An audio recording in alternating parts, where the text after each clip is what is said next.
everyone, welcome back to Legal Cluster. Azir a video to ami AJS grade 1 or kotha pati. Recently 5th of January apunalokor prelims examination hoi gol AJS grade 1 or aru a grade 1 or examination or pisote ji hokolor exam bhal hoise aru apunaloke 60% or above pabo boli asha rakhise he hokole kintu edinu polom nokori mains or preparation start kori dio aru ji hokolor enekwa lagise je exam to thike ase porat parim ei bar সম্ভৱ নহলে বা নহব কিন্তু এবাৰ আৰু ভালকৈ পঢ়িব লাগিব বা ভালদৰে বহি প্ল্যান কৰি পঢ়িব লাগিব সেই সকলে কিন্তু ৰিস্টাৰ্ট কৰাৰ এটো কাৰেক্ট সময় আৰু যি সকলে এবাৰ দিয়া নাই বা আপোনালোকে ভাবিছে যে অহা বছৰ ভালকৈ দিব বা তাৰ নেক্সট ইয়াৰ আপোনালোকে ভালকৈ দিব আৰু প্ৰিপাৰেচন ষ্টাৰ্ট কৰাৰ আপোনালোকে কথা ভাবিছে তেতিয়া হলে একেবাৰে দেৰি নকৰি প্ৰিপাৰেচন ষ্টাৰ্ট কৰি দিয়ক কাৰণ এই এক্সামিনেশনটোৰ বাবে আমাক লাগে মিনিমাম এটা বছৰৰ প্ৰিপাৰেচন আৰু ম্যাক্সিমাম 1.5 বছৰৰ প্ৰিপাৰেচন এতিয়া আপোনালোকক আজি মই এই ভিডিওটোত কেটামান কথা ডিসকাস কৰিম প্ৰথমটো হৈছে যে গ্ৰেড 1 ৰ বাবে আপুনি কেনেকৈ পঢ়িব দ্বিতীয়টো হৈছে গ্ৰেড 1 ৰ বাবে মেইনস আৰু প্ৰিলিমস দুটা প্ৰিপাৰেচন বেলেগ বেলেগকে কৰিব না কেনেকৈ কৰিব তৃতীয়টো হৈছে যে Assam Judicial Service Grade 1 or babe preparation or eta strategy aru preparation or eta online guidance program amar legal cluster falar pra loi ahise golike hei program tu kene dhorone cholibo ei gutekhini bostu moi biboron kori ajir video tut kom etia ami eta ke topic start kora agot প্ৰথম মই আপোনালোকক ক'ব বিচাৰো যে কোনো exam বহুত টান নহয় আমি যদি চাও আমি আমাৰ এনেকুৱা লাগিব যে গ্ৰেড 3 টু 8 খন হয় ল পেপাৰ ইয়াত কিন্তু ল পেপাৰ বহুত আছে গতিকে টান নেকি কিন্তু এটা কথা মনত ৰাখিব কোনো এক্সামিনেশন এনেকুৱা নহয় যে বহুত টান বা বহুত ইজি হেতু নহয় এটো ডিপেন্ড কৰে আপুনি আপোনাৰ পঢ়াৰ ওপৰত আপুনি কেনে ধৰণে পঢ়িছিলে আপোনাৰ পৰিকল্পনা কেনেকুৱা আছিল কিছুমান এনেকুৱা পইণ্টস থাকে যে আমি বহুত বেছি পঢ়িব নালাগে আমাৰ যদি এটা প্ল্যান থাকে পাৰফেক্ট এটা প্ল্যান সেই প্ল্যানটোৰ মতে যদি আগবাঢ়ে তেতিয়া হলে আপোনাৰ সেই পঢ়াখিনিও মানে সাইমালটেনিয়াসলি গুটেখিনি বস্তু গৈ থাকিব পঢ়াও যাব লগৰ আপোনাৰ নিজৰ কামকাজে যাব এতিয়া আহক ভিডিওটো স্টাৰ্টৰ ফাৰ্স্ট পইণ্টটো ডিসকাস কৰো ফাৰ্স্ট পইণ্টটো হৈছে যে গ্ৰেড 1 দিব কোনে আপুনি যেতিয়া লাগে আপোনাৰ নিজৰ সেই কম্পিটিটৰ্স খিনিৰ কথা গম নাপায় তেতিয়া লাগে আপুনি সেই পৰীক্ষাটোৰ বাবে প্ৰিপাৰেচন কৰি লাভ নাই স্টাৰ্টিংত আপোনালোকে জানিব লাগিব আপোনাৰ লগত কোন বহিব পৰীক্ষাত গতিকে আপোনাৰ লগত আপোনাৰ নিচিনাই বহিব মই গ্ৰেড 3 এখাৰ কথা নকওঁ যে আপোনাৰ লগত আপোনাৰ নিচিনা বহিব কিন্তু গ্ৰেড 1ত কম কাৰণ কিয় আপোনাৰ যেনেকৈ 7 বছৰ মিনিমাম প্ৰেক্টিস তেওঁলোকৰ 7 বছৰ মিনিমাম প্ৰেক্টিস দ্বিতীয়তে 7 বছৰ মিনিমাম প্ৰেক্টিস হোৱা এগৰাকী মানুহ তেওঁ এতিয়া সংসাৰত হুমাই গল তেও সাংসাৰিক হল গতিকে আপোনাৰ দৰে সেই কম্পিটিটৰ্স যিখিনি থাকিব প্ৰত্যেকজন কম্পিটিটৰে কিন্তু সাংসাৰিক লাইফ এটা জিআই থাকি এপিনে পঢ়াত মন দিছে গতিকে সকলোৰে আপোনালোকৰ কম্পিটিটৰ্স খিনি সমান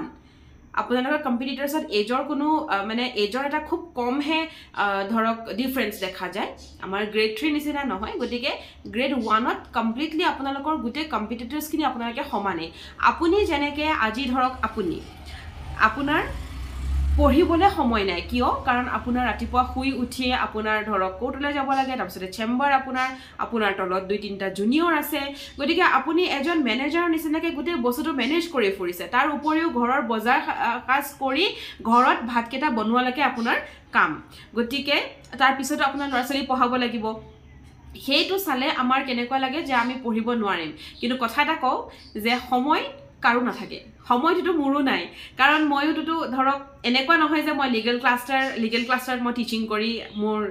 হেতু জব হয় এটা জব মোৰ হেতু নহয় কাৰণ মই ইয়াত কন্ট্ৰাকচুৱেলত আছো মই ইয়াত ধৰক এনেকুৱা নহয় যে গোটে দিনটো মই বিজি থাকো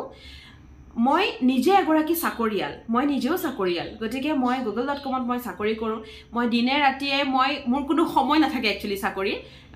চাকৰি এনেকুৱা হয় যে মোৰ 12 to 13 ঘণ্টা মিনিমাম মই ডিউটি কৰো হেতু মিনিমাম ডিউটি বুলি মই কওঁ কাৰণ মোৰ আহোতে কেতিয়াবা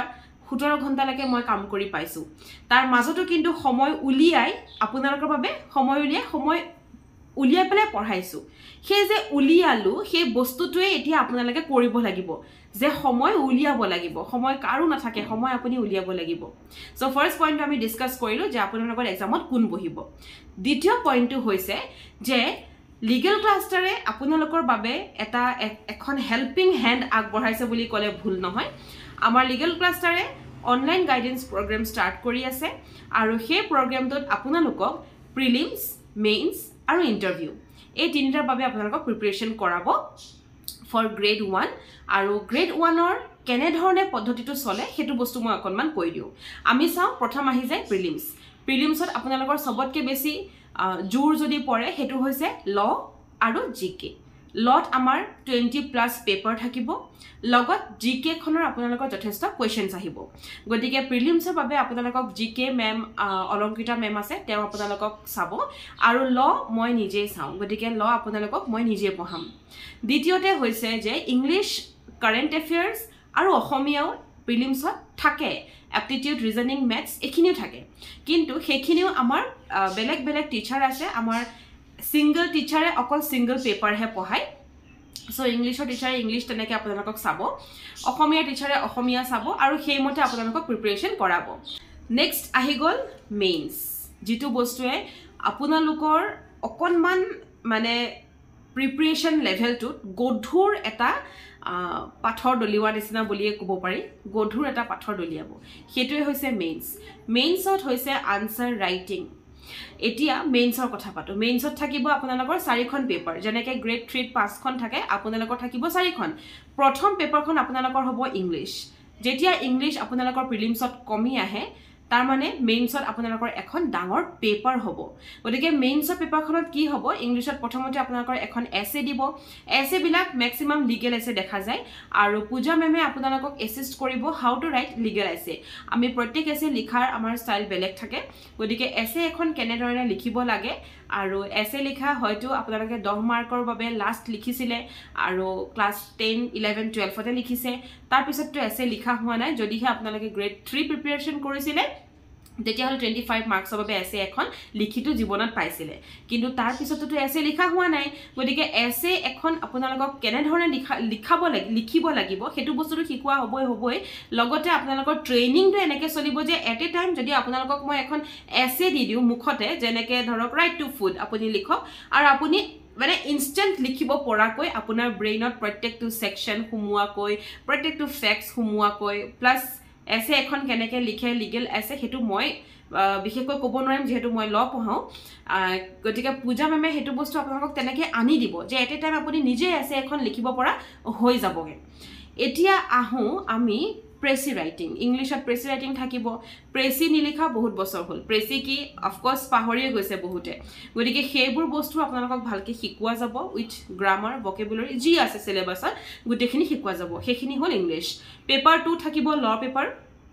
আমাৰ জনেকে এজেএস গ্ৰেড 3 এখন ক্ৰিমিনাল পেপাৰ এখন সিভিল পেপাৰ গ্ৰেড 1ত হে সিস্টেমেটিকটো নহয় গ্ৰেড 1ত হৈছে যে আপোনালোকক পেপাৰখিনি ল মিন্স ল দুখন পেপাৰ ভাগ কৰি দিয়ে Okay, so প্ৰথম পেপাৰখন আপোনালোকক ম্যাক্সিমাম ল থাকিব আৰু সেকেন্ড পেপাৰখনত যিখন third paper number 3 so paper 2 ত আপোনালোকৰ ল ম্যাক্সিমাম থাকিব আৰু পেপাৰ নম্বৰ 3 যিখন হ'ব তাত 2-3খন লৰ পেপাৰ পিছত আপোনালোকক 50 মাৰ্কছৰ এটা জাজমেন্ট লিখিব দিব ইয়াতে আহে গুটে ৰোলাৰ কোষ্টাৰ ৰাইডটো সো আপোনালোকৰ সেই পেপাৰখনত কি থাকিব যে ধৰক কনস্টিটিউশন বা জুৰিসপ্ৰুডেন্স দুখনৰ পৰা অলপমান কোৱেশ্চন কাটি দিলে 50 মাৰ্কছৰ এন্ড আনাদাৰ 50 মাৰ্কছ আপোনালোকক এখন জাজমেন্ট লিখিব দিলে ইয়াতে কেইটামান কথা কওঁ ফাৰ্স্ট অফ অল জাজমেন্ট লিখাটো সহজ নহয় জাজমেন্ট এটা লিখাটো মানে ৰাইটিংত ঠিকই থাকে কিন্তু জাজমেন্টটো যে পঢ়িব লাগিব কেছটো সেই বস্তুটো কিন্তু আটাইতকৈ টান আৰু মই এটো কোৱা নাই যে নোৱাৰিব পাৰিব হেতুৰ কাৰণে মই আছো মই ট্ৰেইন আপ কৰি মই জানো যে প্ৰত্যেক 3 দিনৰ মুৰে মুৰে আপোনালোকক কেনে ধৰণে জাজমেন্ট এটাৰ কাৰণে প্ৰিপাৰেচন কৰাব লাগে আৰু জাজমেন্ট ট্ৰাষ্ট মি মই হাতত ধৰি শিকাম যে এই জাজমেন্টটো এনেকুৱা এটু পইণ্টত আমি এনেকে লিখিব লাগিব এটু পইণ্ট আমি বাছি উলিয়াব লাগিব সো জাজমেন্ট ৰাইটিংত আপোনালোক এটা ডাঙৰ কোৱেশ্চন দিব যেটো এটা কেছ মেনশন থাকিব সেই কেছটো পৰীক্ষাৰ হলত আপুনি পঢ়িব লাগিব মেইন কথা হৈছে যে আপুনি পঢ়িব লাগিব সো পৰীক্ষা হলত বহি এটা আপুনি কেছ পঢ়ক তাৰ ওপৰত আপুনি জাজমেন্টটো লিখক ভেৰি সিম্পল কিন্তু হে পঢ়ুতে যে বহুত টাইম যায় এটা কেছ যদি আমি চাও ভালদৰে যদি জাজমেন্টটা লিখিবলৈ যদি পঢ়ো তেতিয়ালে সেই কেছটো পঢ়ুতে দেখোন 2 ঘণ্টা মান যাব যথেষ্ট দীঘল কেছ আহে ৰাইট গটিকে ইয়াৰ কাৰণে আপোনালোকে কেনেকে শৰ্টকাট মাৰি কেনেকে কেছটো পঢ়ি পেলাই মূল কথাটো উলিয়া জাজমেন্টটো লিখিব পাৰে সেই বস্তুটোৰ ওপৰত কেনেকে গুৰুত্ব দিয়া আৰু দিস ইজ অনলি প্ৰেক্টিস হেতু মই প্ৰেক্টিস কৰাই শিকাই মই আপোনালোকক হেতুত পাৰফেক্ট বনাই দিম যে এটো এনেকে কৰে গতিকে জাজমেন্ট ৰাইটিংটো আমি প্ৰথম মাহৰ পৰা আমি স্টাৰ্ট কৰিব লাগিব কাৰণ জাজমেন্ট ৰাইটিং এনেকুৱা এটা বস্তু হয় যেটো বাবে আপোনাৰ পেপাৰখন কমপ্লিট নহব হয়তো খুদা জাজমেন্ট লিখা হ'ব আৰু নহলে সেই যে দুখন ল পেপাৰৰ 50 মাৰ্কৰ কোৱেশ্চন আহিছে সেই কিখন লিখা থাকিব আৰু জাজমেন্টটো থাকি আহিব সেইটোটো আপুনি কৰিব নোৱাৰে গতিকে মেইন বস্তুটো হৈছে জাজমেন্ট এটা পঢ়ি ধৈৰ্য মনেৰে পঢ়ি একদম নিজৰ মানে ব্ৰেইনটো বহুত কুল কৰি ধৈৰ্যৰে পঢ়ি আনসাৰ কৰাটো আৰু সেইটোৱে বস্তু মানুহৰ অকনমান প্ৰবলেম ফেস কৰে প্লাস জাজমেন্ট বহুতে লিখিব নাজানে গতিকে সেই বস্তুটো মই আপোনালোকক ভালদৰে শিকাই দিম Next paper kon thakibo Ohomia paper. Ohomia paper ki thakibo apunalokok translation dibo apunalokok bhab somprokharon dibo apunalokok somutuka dibo pare ba short note jikono likhibo ahibo pare ba tenuka bahut thake dhorok jikhini Ohomia madam jehetu moi Ohomia nubujao apunalokok Ohomia class lobo prostuti meme aru prostuti meme apunalokok bhal dore bujabo je kene dhorone likhibo lage aru সেই সিলেবাসৰ মতে তেওঁ আগবাঢ়িব এতিয়া সা আমি কম্পাৰেটিভলি মানে prelims আৰু mains তো ঠিক আছে সো ফাৰ্স্ট আছে জিকে জিকে খন মেইনছত কোনো কামেই নাই জিকে অনলি ফৰ প্ৰিলিমছ গটিকে আপোনালোকে প্ৰিলিমছৰ কাৰণে অলংকিতা মেমে আপোনালোকক যেনেকে পঢ়াব আপোনালোকে তেনেকৈ পঢ়িব এবাৰ আমাৰ জিকে পৰ্চনৰ পৰা এই যেটো এক্সাম হৈ গৈছে তাত জিকে পৰ্চনৰ পৰা আই থিংক 3টা কোৱেশ্চন কমন পৰিছে তাৰ পিছতে আকৌ হেতু ডেৰ মাহৰ এটা কোৰ্স আছিল অনলি 1.5 মান্থৰ এটা কোৰ্স দিছিলো আমি সো তাত 3টা কোৱেশ্চন কমন পৰিছে ইংলিশৰ কোৱেশ্চন আহিছে আপোনালোকৰ এজেছৰ 3টা তাৰে 2টা কমন পৰিছে ধৰক তেনেকে পৰি যায় কমন অসমীয়াৰ এটা কমন পৰিছে বাকি লৰ ম্যাক্সিমাম কমন পৰি গৈছে এতিয়া কথাটো হৈছে যে আপোনালোকে কম্পেয়াৰিজন যদি কৰে জিকে খন আপোনালোকে অকল প্ৰিলিমছৰ বাবে পঢ়িব লাগে আৰু প্ৰিলিমছত তাৰ ওয়েটেজটো অকনমান বেছি অলপ গধুৰ গতিকে পঢ়িব লাগিব মেইনছত চিন্তা নাই হেতু বাছি গল গ্ৰেড 3 যেটো হয় যে 100 মাৰ্কস তেওঁলোকে জিকে দিয়ে এতিয়া আপোনালোকে তাৰ পৰা বাছি গল দ্বিতীয়তে হৈছে যে অসমীয়াখন হৈছে কোৱালিফাইং পেপাৰ সো হেখন পেপাৰ আপোনালোকে খুব ধুনিয়াকে যদি পঢ়ে আপোনালোকে ভালদৰে ইনিও পাৰিব আৰু যেতি আপোনালোকে প্ৰথম কোৰ্টলে গৈছে কেস ষ্টাডি কৰিছে ম্যাক্সিমাম বস্তু অসমত অসমীয়াটো চলে গতিকে অসমীয়া ভাষা জনাটো বা অসমীয়া ভাষাটো পঢ়ি তাৰ বস্তুটো লিখাটো তিনে ইজি হৈ যায় নেক্সট আহি গল ইংলিশত অকনমান আপোনালোকৰ টান এটা খাব কাৰণ কিয় ইংলিশত আমি কথা কোৱা বা ইংলিশত এটা মানে নোট লিখাৰ আৰু ইংলিশৰ এখন 100 মাৰ্কৰ পৰীক্ষা দিয়াৰ কিন্তু ভাষ্ট ডিফাৰেন্স থাকে আপুনি নাজানিব যে কোনখিনি পইণ্টৰ পৰা আপুনি আৰম্ভ কৰিছে প্ৰেসি এটা লিখিবলৈ হলে কেটা প্যাৰাগ্ৰাফ লাগে আপুনি তাত কেনেকে আপুনি ভাষাটো লগাব কাৰণ that is a language paper গতিকে ল্যাঙ্গুৱেজ পেপাৰ এখন আৰম্ভণিৰ পৰা শেষলৈ কেনেকে নিব 3 ঘণ্টাত সেই পেপাৰখন কেনেদৰে সামৰিব হেতু এটা কিন্তু মেইন কথা যে আপুনি 3 ঘণ্টাত এখন পেপাৰ সামৰিব লাগিব সো 3 ঘণ্টাত আপুনি কেনেকে সামৰিব সেই গুটেখিনি বস্তু থাকিব আপোনাৰ প্ৰিপাৰেচনটোৰ ওপৰত এতিয়া ঘপককে যদি আজি মই আপোনাক এখন পেপাৰ দি দিও যে এখন যোৱা বছৰ ইংলিশ আপুনি লিখক অফ কোৰ্স আপুনি লিখিব কিতেও নোৱাৰে ফটককে এখন আনসাৰ আপুনি কৰি সামৰি দিব নোৱাৰে 3 ঘণ্টাত বিশেষকৈ নোৱাৰে কিয় নোৱাৰে কাৰণ আপোনাৰ আনসাৰ ৰাইটিং প্ৰেক্টিসটো নাই গতিকে এতিয়াৰ পৰা আমি ফাৰ্ষ্টৰ পৰা কি কৰিম আনসাৰ ৰাইটিং প্ৰেক্টিস কৰা ষ্টাৰ্ট কৰি দিম বাৰু আনসাৰ ৰাইটিংৰ কথা পাতিম এতিয়া হেতু হল ইংলিশ যে ইংলিশৰ কাৰণে আপুনি proper preparation কৰিব লাগিব without preparation english এখন লিখিম বুলি যাব নোৱাৰে next হৈ গল law দুইখন পেপাৰতে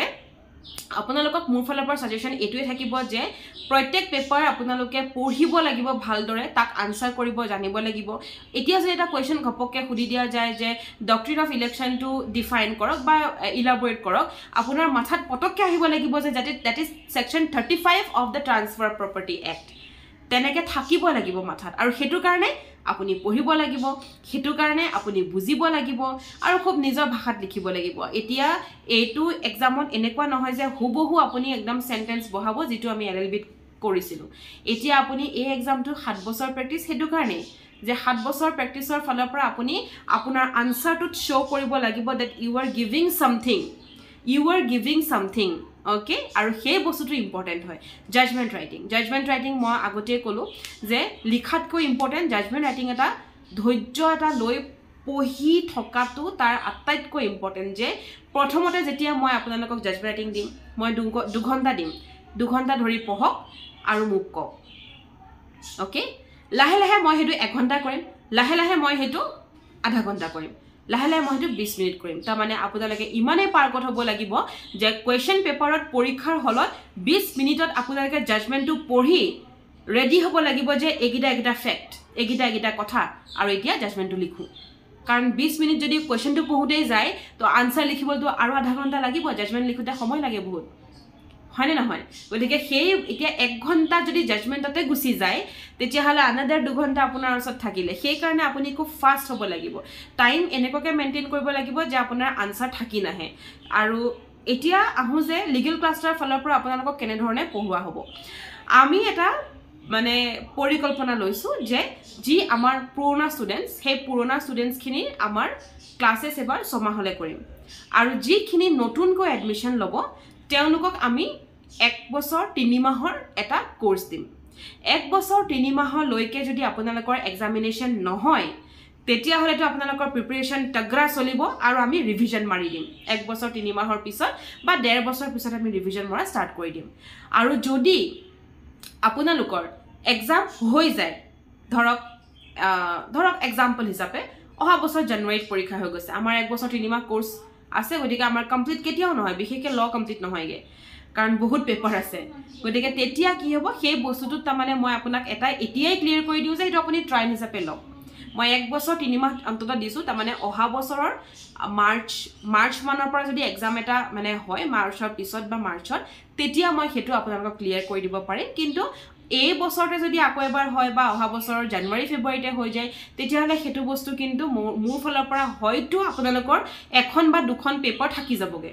কিন্তু জাজমেন্ট ৰাইটিং হৈ যাব মেইনছৰ কাৰণে প্ৰিপাৰেচন হৈ যাব প্ৰিলিমছৰ কাৰণে হয়তো দুই এখন পেপাৰ থাকি যাব পাৰে গতিকে হেতু বস্তু মই আগতে ক্লাৰিফাই কৰিছো এতিয়া লিগেল ক্লাষ্টাৰ ফলৰ পৰা আপোনালোকৰ ক্লাसेস দিয়া হ'ব ফেব্ৰুৱাৰী 1 তাৰিখৰ পৰা এডমিশনছ আমাৰ চলি আছে আৰু 20 জানুৱাৰীত আমাৰ লাষ্ট এডমিশন ডেট হয় গতিকে 20 তাৰিখৰ পিছত আমি আৰু এডমিশনছ নলওঁ এতিয়া হৈ গল আৰম্ভ কেনেকৈ কৰিম আৰম্ভ হৈছে যে আপোনালোকে চিন্তা নকৰিব আপোনালোকে এতিয়া মেম মানে পঢ়িবলৈকে সময় নাই সেইটো মই ইজি কৰি দিম ফাৰ্স্ট পইণ্ট যে আপোনালোকৰ লৰ কাৰণে এখন পেপাৰ উঠাম যেনেকৈ এক্সাম্পল ট্ৰান্সফাৰ অফ প্ৰপাৰ্টিখন উঠালো মই আপোনালোকক সময় দিলো এসপ্তাহ আপোনালোকক মেইনছৰ কাৰণে মই সম্পূৰ্ণ নোটছ দিম নোটছ মানে ইন কোৱেশ্চন আনসাৰ ফৰ্মেটত দিম তাৰ পিছতে মই আপোনালোকক লিখিবলৈ এৰি দিম ঠিক আছে লিখিবলৈ এৰি দিম যে এই দুটা কোৱেশ্চন আপুনি লিখক আৰু মই লিখাৰ পদ্ধতি দেখুৱাম কেনে ধৰণে আমি আনসাৰটো লিখিব লাগে গ্ৰেড 3 লিখা পদ্ধতি বেলেগ গ্ৰেড 1 ৰ লিখা পদ্ধতি বেলেগ কাৰণ গ্ৰেড 3 এ ডাইৰেক্ট আনসাৰ লিখিব যেটো দেখিছে কিতাপত পঢ়িছে হেতু লিখিব আপোনালোকে যেটো দেখিছে কিতাপত পঢ়িছে তাৰ পিছত এই 7 বছৰৰ যে প্ৰেক্টিছখন কৰিলে একনৰ পৰা লিখিব লাগিব বুজি পালে গতিকে সেই বস্তুখিনি থাকিব ইয়াত ডিফাৰেন্স সো ল মই প্ৰথমতে মেইনছৰ কাৰণে হেতু আৰু একেখন পেপাৰ সমসাময়িকভাৱে আমি প্ৰিলিমছৰ কাৰণে চাই যাম প্ৰিলিমছৰ কাৰণে আপোনালোকে একো কৰিব নালাগে ঘৰত বহি থাকক আপোনালোকে মাত্ৰ কৰিব লগা কামটো হৈছে যে পিডিএফ খন প্ৰিন্ট আউট কৰক কাৰণ প্ৰিলিমছৰ কাৰণে আপোনালোকক মই একদম এগাল একো লিখি নিদো জাস্ট টু দা পইণ্ট 1 লাইনাৰত মই বস্তুটো শেষ কৰি পেলা আৰু প্ৰিলিমছৰ কাৰণে মই আপোনালোকক ভিডিও আপলোড কৰি বুজাম যে এটো সেকশন এনেকুৱা তা মানে সেকশনখিনি বুজিলেহে আপুনি প্ৰিলিমছৰ আনসাৰখিনি কৰিব পাৰিব গতিকে হেখিনি বুজাম কোনটো পইণ্টত কোৱেশ্চন আনসাৰ আহিব পাৰে কোনটো পইণ্টত কি আপুনি ভাবিব লাগিব হেখিনি মই দেখুৱাই দিম সো এনেকে আমি ল আগবাঢ়িম পাৰ পেপাৰ জাজমেন্ট ৰাইটিংৰ বাবে আমি প্ৰথমতে ষ্টাৰ্ট কৰিম এটা সপ্তাহ মই এখন জাজমেন্ট আপোনালোকক দিম এটা সপ্তাহ মই এৰি দিম যে গোটেই সপ্তাহটোত পঢ়ক নেক্সট সপ্তাহটোত মই আপোনালোকক দেখুৱাম কেনেকৈ লিখে আৰু পঢ়াৰ পিছত কি দৰে আপুনি ফ্যাক্ট উলিয়াব কেনেকৈ কি কৰিব হেখিনি বস্তু মই দেখুৱাম কিন্তু জাজমেন্ট ৰাইটিংটো আমি ষ্টাৰ্ট কৰিম মাৰ্চ মানৰ পৰা যেতিয়া আপুনি মোৰ লগত 1 মাহত কমফৰ্টেবল হৈ যাব লাহে লাহে আমি জাজমেন্ট ৰাইটিংটো ষ্টাৰ্ট কৰি দিম নেক্সট আহি গল আমাৰ জিকেখন আমাৰ প্ৰথম দিনাখনৰ পৰা ষ্টাৰ্ট হ'ব কাৰণ জিকে এনেকুৱা এটা ভাষ্ট বস্তু যেটো বস্তু শেষ নহয় গতিকে জিকে আমাৰ ফাৰ্স্ট দিনাখনৰ পৰা আপোনালোকৰ ক্লাছ ষ্টাৰ্ট হৈ যাব আৰু মেমে আপোনালোকক প্ৰিলিমছৰ বাবে ভালদৰে প্ৰিপাৰেচন কৰাই লৈ যাব দেন আহি গল আপোনালোকৰ জিকে পিছত আহি গল অসমীয়া সো অসমীয়া কি হ'ব অসমীয়াখন মেইনছ আৰু প্ৰিলিমছত আহে দুইটাতে আহে গতিকে অসমীয়াৰ মেডামে আপোনালোকক লৰ ঠিক 3-4 মাহ যোৱাৰ পিছত অসমীয়াখন ষ্টাৰ্ট হৈ যাব মানে আগষ্টৰ পিছৰ পৰা ষ্টাৰ্ট হ'ব অসমীয়া আগষ্ট মানৰ পৰা ষ্টাৰ্ট হৈ যাব অসমীয়া জুলাই আগষ্টৰ পৰা তাৰ পিছত আহি গল ইংলিশো তেনেকৈ অসমীয়াৰ সমানতে ষ্টাৰ্ট হৈ যাব কাৰণ একেলগে আপোনালোকক দি দিলে আপোনালোকে হেখিনি খাব নোৱাৰে আৰু প্ৰথমতে ল ষ্ট্ৰং হ'ব প্ৰথমতে মই লৰ হেখিনি এক পঢ়ুৱাম যেখিনি আপুনি পঢ়া নাই যেনে এতিয়া আপোনালোকৰ প্ৰেক্টিছত সিপিসি সিআৰপিসি এতিয়া বাৰু CRPC নাই CPC ইন্ডিয়া কনস্টিটিউশন কম ইউজ হয় কিন্তু CPC আৰু ক্ৰিমিনাল লস যিখিনি BNS BNSS BSA এইখিনি বস্তু সদায় ইউজ হৈ থকা বস্তু হয় হিন্দু ম্যাৰেজ এক্ট সদায় ইউজ হৈ থকা বস্তু হয় কিন্তু যিখিনি বস্তু ইউজ নহয় স্পেসিফিক ৰিলিফ এক্ট মোটৰ ভেহিকল একবাৰ ইউজ হয় code fees act limitation act যিখিনি বস্তু আপোনাৰ কম ইউজ হয় ইন্ডাস্ট্ৰিয়েল এন্ড লেবাৰ লৰ 7খন এক্ট আছে হেকিখন এক্ট যিখিনি কম ইউজ হয় সেইখিনি প্ৰথম আমি ক্লিয়াৰ কৰি দিম যাতে আমাৰ এটা গধুৰ বস্তু গুছি যায় ইংলিশ আৰু অসমীয়া স্টাৰ্ট হোৱাৰ আগে আগে ঠিক আছে তাৰছত আমি লাহে লাহে বস্তুখিনি আমি স্টাৰ্ট কৰি দিম টেনশন নলব আপোনালোকৰ এই যেটো স্ট্ৰেটেজি হয় মুঠতে মই ইমানটো কওঁ স্ট্ৰেটেজি মোৰ ৰাস্তা মোৰ আপুনি মাত্ৰ এখন গাড়ী আপুনি জাস্ট যাব লাগে ৰাস্তা বনাই দিয়া আছে আপুনি গলে হল কিন্তু পঢ়িব আপুনি লাগিবই আৰু জেনেকে মই গ্ৰেড 3 পৰীক্ষা পাতো ধৰক আমি তাত পৰীক্ষা পাতো আৰু তেওঁলোক বাউন্ড হয় পঢ়িবলৈ কিন্তু আপোনালোকক মই হেতু বাউন্ড কৰিব নোৱাৰো কিয় কাৰণ আপোনালোক এগৰাকী মানে আপোনালোকৰ লাইফষ্টাইলটো বেলেগ হৈ যায় আপোনালোকক মাহেকে দুটাকৈ ভিডিও কনফাৰেন্স কৰা হ'ব প্ৰত্যেক টিচাৰে আপোনালোকক ভিডিও কনফাৰেন্সত কথাখিনি ডিসকাস কৰিব কাৰণ গ্ৰেড 1ত পৰীক্ষা পাতিব নালাগে গ্ৰেড 1ত হৈছে যে আপোনালোকক কথা ডিসকাস কৰিব লাগিব কিন্তু প্ৰিলিমছত আমি পৰীক্ষা পাতিম প্ৰিলিমছৰ বাবে আমি আপোনালোকক পৰীক্ষা লম আৰু মেইনছৰ বাবে আপোনালোকক আমি আনসাৰ ৰাইটিং প্ৰেক্টিস কৰাম দ্যাটস অল ফৰ গ্ৰেড 1 বিশ্বাস ৰাখক গ্ৰেড 1 গ্ৰেড 3 কে ইজি হয় আৰু ইয়াত কম্পিটিটৰ্স বহুত কম হয় গ্ৰেড 3 নিচিনা বহুত বালকত নাহে আৰু এটা কথা যে যিসকলে ধৰক ইচ্ছুক হয় ভাবে যে লিগেল ক্লাছৰ এটা ভাল মাধ্যম গ্ৰেড 1ৰ বাবে অকমান সহায় লব পৰাকৈ তেতিয়া হলে আপোনালোকে আমাক কন্টাক্ট কৰিব লাগিব to the number which is given below 8486211616 এই নম্বৰটোত আপোনালোকে WhatsAppত হাই আৰু গ্ৰেড 1 বুলি আপোনালোকে লিখি পঠিয়াই দিব আপোনালোকক আমাৰ ফালৰ পৰা 24 ঘণ্টাৰ ভিতৰত কল কৰা যাব আৰু সেই কলটোত আমি সম্পূৰ্ণ ডিসকাস কৰিম about your preparation strategy and my preparation strategy আৰু আমি তেনেকৈ আগবাঢ়িম এটা গ্ৰুপত আমি আগবাঢ়িম চিন্তা কৰিব নালাগে আৰু এবছৰীয়া যেটো জাৰ্নি হ'ব সেই জাৰ্নিটোত আপোনালোকে আজিৰ পৰাই ভাবিব লাগিব যে সেই জাৰ্নিটোৰ বাবে ৰেডি হ'ব হৈ গল এখন যুদ্ধ ডাঙৰ আৰু সেই যুদ্ধত ভৰি দিবলৈ হলে নিজক তৈয়াৰ কৰাটো আটাইতকৈ বেছি ইম্পৰ্টেন্ট হয় গতিকে অকনমান যদি জীৱনৰ এই মানে ব্যস্ত লাইফৰ পৰা অকমান যদি সময় উলিয়াই পঢ়িব পাৰে এটলিষ্ট 2-3 ঘণ্টা তেতিয়া হলেও কিন্তু এনাফ যদি গোটেই বছৰটোৱে পঢ়ে গতিকে গোটেই বছৰটো পঢ়াটো বহুত ইম্পৰ্টেন্ট কথা হেহে ভাবো যে আপোনালোকে প্ৰিপাৰেচন যদি ষ্টাৰ্ট কৰিব বিচাৰে লিগেল ক্লাছৰ লগতে আপোনালোকে কন্টাক্ট কৰিব আৰু হাৰ নামানিব পঢ়ক গ্ৰেড 1 এটা খুব ডাঙৰ পোষ্ট এটা অৰ্ডাৰ এটা জাজমেন্ট দিব পৰা এটা পোষ্ট হয় যেতিয়া অসমৰ বহুত ডাঙৰ পোষ্ট হয় তাৰ কাৰণে কষ্ট লাগিব তাৰ কাৰণে সাধনা লাগিব সেই সাধনা কৰিবলৈ ভয় নাখাব আগবাঢ়ি আহক আৰু সেই সাধনা কৰক আজিলৈ ইমানেই আমাৰ গ্ৰেড 1ৰ বাবে মই ধৰক যিখিনি ক'ব লাগে মই ক'লো আপোনালোকৰ যদি কিবা প্ৰশ্ন থাকে আপোনালোকে আমাক তলৰ কমেন্ট বক্সত কমেন্ট কৰিব আৰু সেই প্ৰশ্নৰ উত্তৰ দিবলৈ আমি চেষ্টা কৰিম আজিলৈ আহো নমস্কাৰ